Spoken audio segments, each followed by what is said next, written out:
বেগম খালেদা জিয়ার স্মরণে নাগরিক শোক সভা অনুষ্ঠিত হচ্ছে সংসদ ভবনের দক্ষিণ প্লাজায়। সেখানে আছেন আমাদের সহকর্মী আমিনুল ইসলাম, সরাসরি যুক্ত হচ্ছি তার সাথে। আমিনুল ইসলাম, আমন্ত্রিত অতিথিরা সবাই আসতে শুরু করেছেন কিনা এবং শোক সভাটি অনুষ্ঠিত শুরু হতে আসলে আর কতক্ষণ বাকি আছে বা হয়েছে কিনা আদৌ?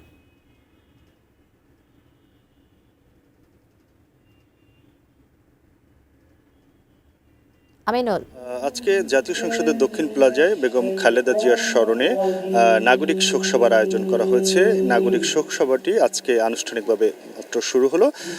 আমরা জানি যে 30শে ডিসেম্বর বেগম খালেদা জিয়া তিনি নিহত হন এবং তারপরে রাষ্ট্রীয় 3 দিনের শোক এবং দলের পক্ষ থেকে 7 দিনের শোক পালন করা হয় এবং তার 15 দিনের মাথায় এসে আজকে নাগরিক সমাজের আয়োজনে এই শোক সভাটির আয়োজন করা হয়েছে। নাগরিক সমাজের বিভিন্ন পেশাজীবী যে রয়েছেন তারা এই নাগরিক যে শোক সভা তাতে বক্তব্য রাখবেন এবং তারা তাকে বেগম খালেদা জিয়াকে তাদের জায়গা থেকে স্মরণ করবেন।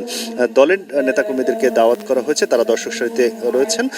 দলের চেয়ারম্যান যিনি রয়েছেন বেগম খালেদা জিয়ার সন্তান তারেক রহমান, তিনি ও তার পরিবার সহ এখানে এসে উপস্থিত হয়েছেন, তিনিও দর্শক সারিতে রয়েছেন।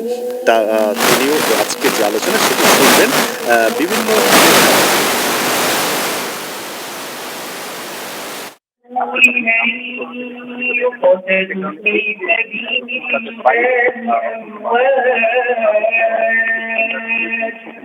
এই আলোচনাটি শুনবেন।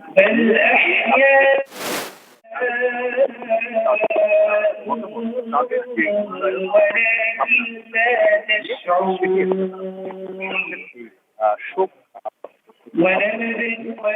শুরু হয়েছে এবং আজকে এছাড়া যারা দলের নেতাকর্মী রয়েছেন তারা যেহেতু ভিতরে আসতে পারেনি, কারণ আমন্ত্রিত অতিথিরাই শুধু ভিতরে এসেছেন, সে কারণে এই যে দক্ষিণ প্লাজার বাইরে অসংখ্য মানুষ জড়ো হয়েছেন তাদের জন্য এলইডি স্ক্রিন রাখা হয়েছে এবং সেখানে তারা এই আলোচনাটি শুনবেন।